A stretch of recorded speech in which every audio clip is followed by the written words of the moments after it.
Hello everyone, I am Anshika Agarwal working as an intern in Lexis & Company. Today, I will discuss various modes of terminating war. There are two methods of settlement of international disputes. They are number one is peaceful method and second is coercive method. But today I will talk about peaceful means of settlement of international disputes, in which there are 8 modes by which international disputes can be settled. So let's start. Number one is arbitration. By arbitration, we mean the method through which the dispute is referred to certain persons called as arbitrators. Their decision is known as award. These arbitrators are selected by the parties to the dispute. They are selected or appointed on the basis of the consent of the parties to a dispute. Their decision or award is binding upon the consenting parties. The history of settlement of international disputes through arbitration may be traced from very ancient times, but in modern times, its history dates back from the Jet Treaty of 1794 between England and America. The next important event in the development of settlement of international dispute through arbitration was Alabama Claims Arbitration 1872. In this case, America had claimed compensation from Britain on the ground that it had violated the laws of neutrality. The arbitrators gave their award in favor of America and held that Britain was liable to pay compensation. As remarked by Judge Hudson, the success of Alabama Claims Arbitration stimulated a remarkable activity in the field of international law decisions. Second mode is negotiations. Negotiations are also the means of settlement of international disputes. It is much less formal method than judicial settlement. Sometimes disputes are settled only through negotiations, but if negotiations fail to resolve the disputes, then other methods such as good offices, mediation, etc. may be used along with negotiations. Third mode is good offices. When two states are not able to resolve their disputes, a third state may offer its good office for the same. These offices may also be offered by international organizations or some individuals. The third state, individual, or international organization creates such an environment as may be conducive for the settlement of disputes. Some general suggestions may also put forward, but the third party does not take active part in the negotiations. Fourth one is mediation.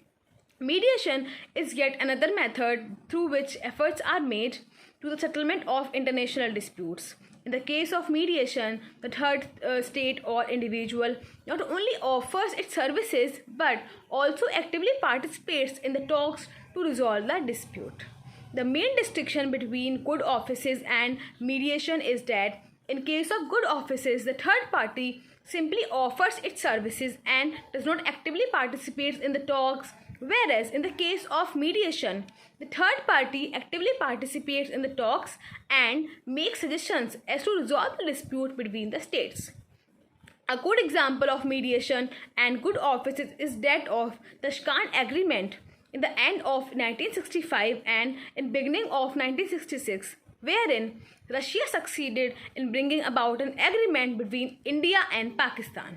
As pointed out by Stark, the initiative of Soviet government at the end of 1965 and early in 1966 in bringing representatives of India and Pakistan together at Tashkent to settle the conflict between them and creating a propitious atmosphere for settlement seem to have laid somewhere between good offices and mediation.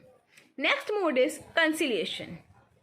In wider sense, conciliation is a method through which the other states or the impartial persons try to resolve the dispute peacefully through different means. Often, the matter is referred to a commission or committee which submits its reports and recommends certain measures for the settlement of disputes.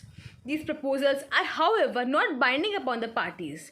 The Hague Convention of 1809 and 1907 made the provisions for a conciliation commission.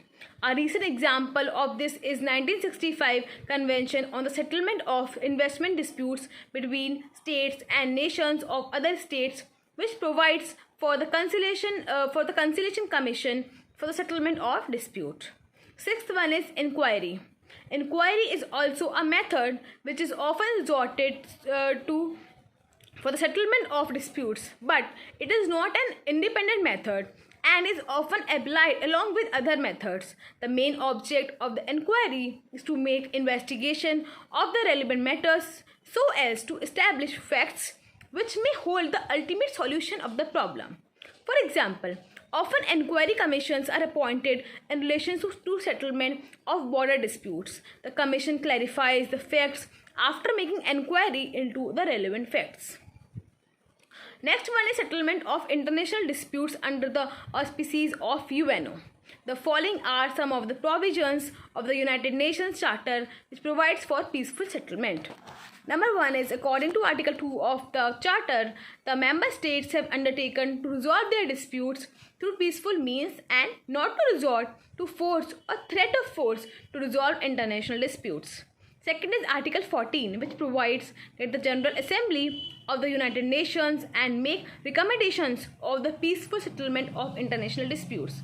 Third one is, according to provisions of Article 33 to Article 38, if there is a likelihood of danger to international peace and security, then the states should resolve their disputes through judicial settlement, negotiations, good offices, conciliation, mediation, inquiry, of any of other peaceful means of their choice.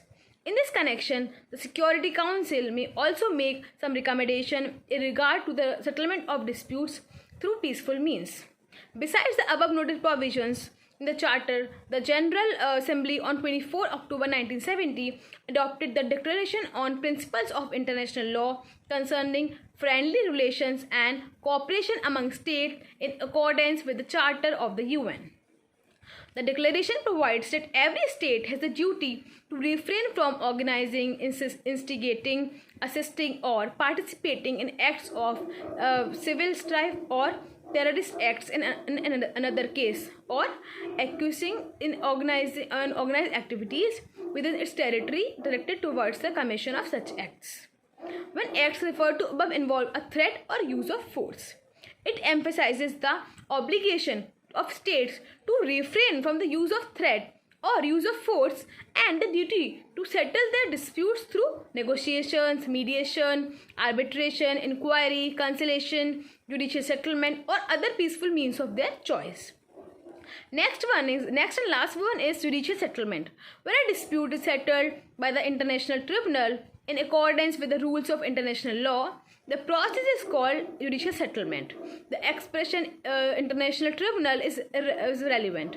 A tribunal may acquire an international character because of its organization and jurisdiction. At present, the International Court of Justice is the most important international tribunal. However, it is not the only judicial tribunal to settle the disputes. Judicial settlement also includes the activities of many ad hoc arbitral tribunals and mixed commissions, and of specialized tribunals of a semi-permanent character, including the United Nations Tribunal for Libya, the Supreme Restitution Court of the German Federal Republic, the Arbitral Commission on Property Rights and Interest in Germany, the Arbitral Tribunal and Mixed Commission for the Agreement on German External Debts. The Property Commission set up as a consequence of Article 15A of the Peace Treaty with Japan, and the International Center for Settlement of Investment disputes between states and nationals of other states. So these were the modes of specific modes of international dispute. If in case of any doubt, do write in the comment section. Thank you. Bye bye. Stay safe.